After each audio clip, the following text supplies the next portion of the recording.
We have Corey here as well. Another big question. Oh, Corey saying, Corey. "Could you explain how to properly end a book?" This is a question that new authors struggle with, as well as very successful authors who have a multi-decade career. Um, wow.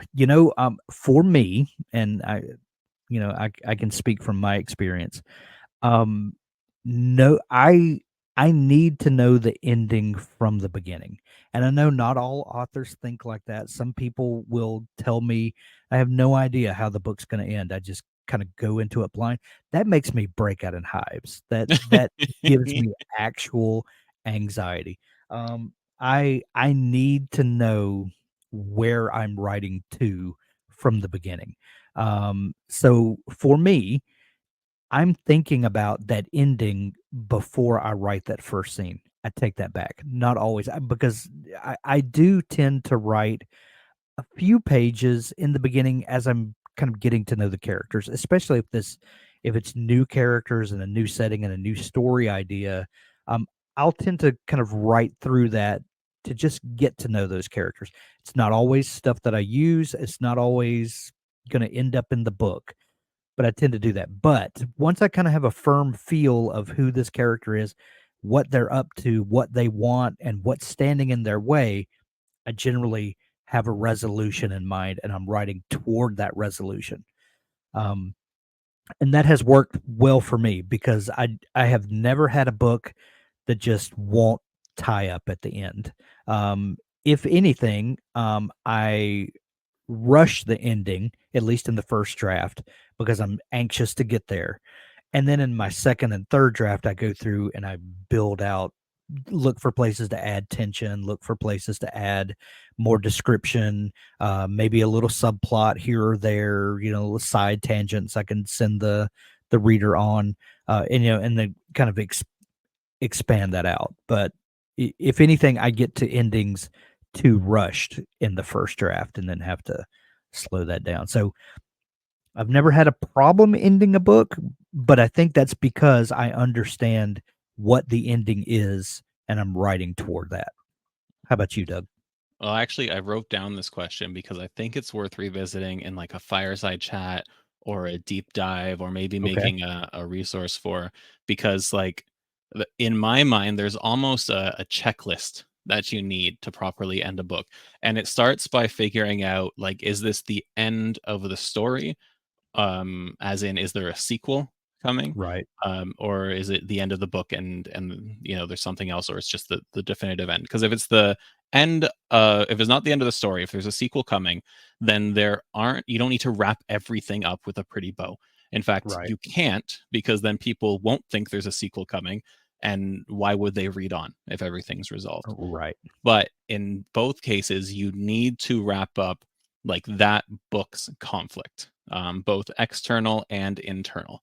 Now, there could be a larger external conflict that spans your series, and there could be, if it's a climate, a cli-fi climate fiction like thing, and it's an apocalyptic storm going on, that's not going to be resolved. But then you focus on the characters and how they've wrapped Right. everything up and set themselves up for a better life. So you need to finish the conflict of the book. You need to resolve a character's conflict, internal conflict, either in a positive way with their character arc resulting in growth, or a negative way with their character arc resulting in them being worse off than before. But there still needs to be that arc, at least for your protagonist. um Other than that, I don't think there's not a lot of mandatory things if you really tie those up with a nice little bow. And like you, Hank, I go into it with those in mind. The current book that I'm writing, actually, I I had the last line, or I have had the last line in mind since before I started writing the book. Like, I knew down to that how I wanted to end it with like Yeah. a punch.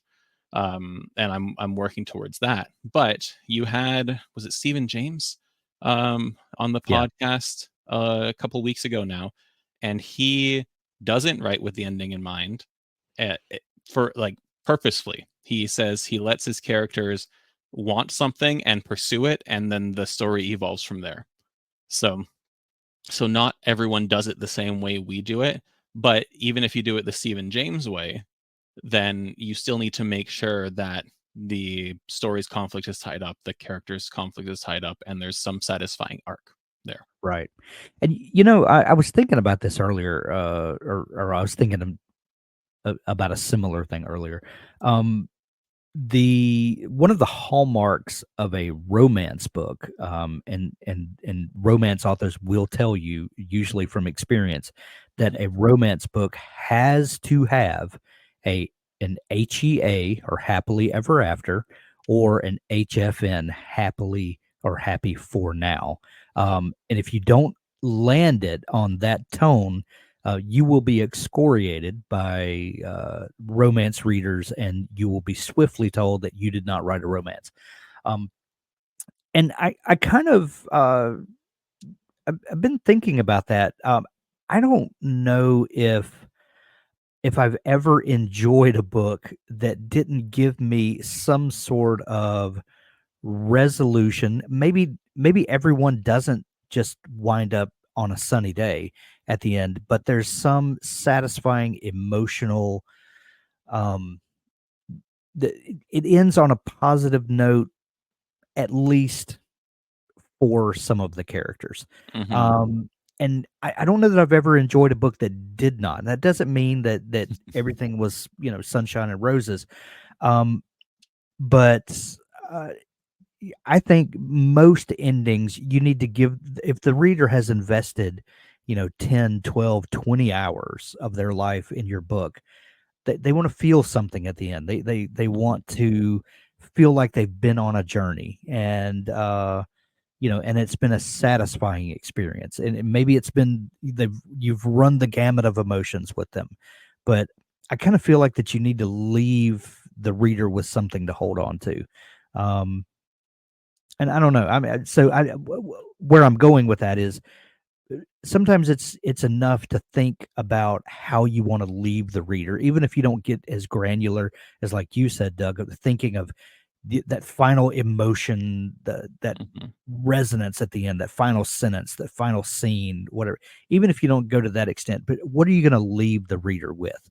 right, And maybe start thinking in those terms. I want them to get some sort of resolution. I want them to feel like they've gone on a journey with these characters, and that they feel more tightly bonded. Okay, how can I shape the story, if I feel like that we're over here, but I want to wind up here? How do I get there? And start thinking in those terms. mhm. I agree with that, and I want to build on it just real quick, Yeah. um, and say understand your genre's conventions as a whole, Yes. because Yes. like you said, romance, you need if you don't have a happily ever after or happy for now, then people will stop reading your books because you're not writing romance anymore. Yes. You're And writing they will books say with a romantic ugly tone. things about you on social Oh, media. terrible. Romance readers are, like, the most vocal on social media too, like, that's their jam, Yes. but Yes. I will say, though, as someone who writes and reads dark fantasy and horror, it's sometimes the opposite. Sometimes you have that happy Right. ending, sometimes the ending is, like, they just survived, or Right. sometimes in horror, especially, they don't survive. The end is that the monster, the big bad evil thing wins, and you've just been along for this depressing, soul clenching ride. So, my favorite, Hank. But Yeah. that's I'll the just be genre. weeping in the corner. Yeah. So that's what readers want, and I think that to me, the market, the readership, the genre itself has decided that's what makes satisfying endings for those books. Right. So understand what genre you're writing in, and you'll have a more effective ending. Yes, and thank you for clarifying that. What is a satisfying ending for these expectations Mhm.